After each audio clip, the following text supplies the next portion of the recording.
Welcome back to our podcast, everyone. Today, we're diving into a topic that's been gaining a lot of traction lately in the tech community, running GUI applications directly in containers. Now, if you're wondering what on earth that even means, don't worry. We're here to break it down in a way that makes sense. So, let's start with the basics. Why would you want to run a GUI application in a container like Docker or Podman? I mean, isn't that what our actual machines are for? Well, think about it. Containers allow for flexibility, portability, and isolation. Just like how some people prefer to have a separate suitcase for their winter clothes when they travel, containers help to keep your applications neatly packaged and separate from the rest of your system. This is particularly handy if you want to avoid any software conflicts or if you need different versions of the same software on your machine.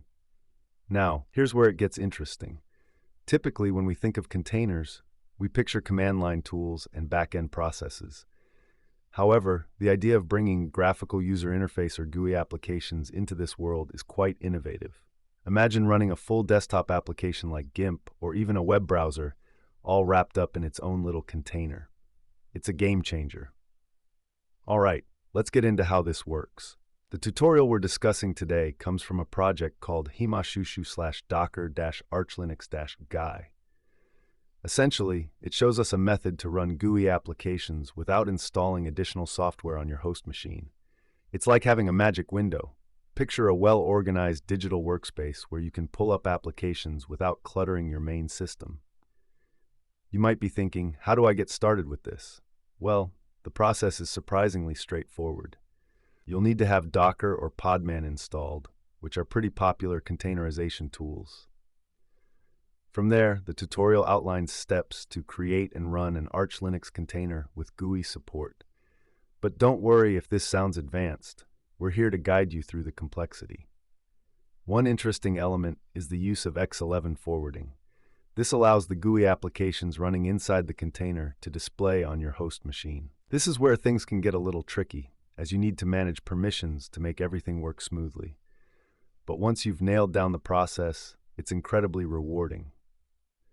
If you're new to all of this, you may be asking, is running GUI applications in containers really practical? Well, you bet it is.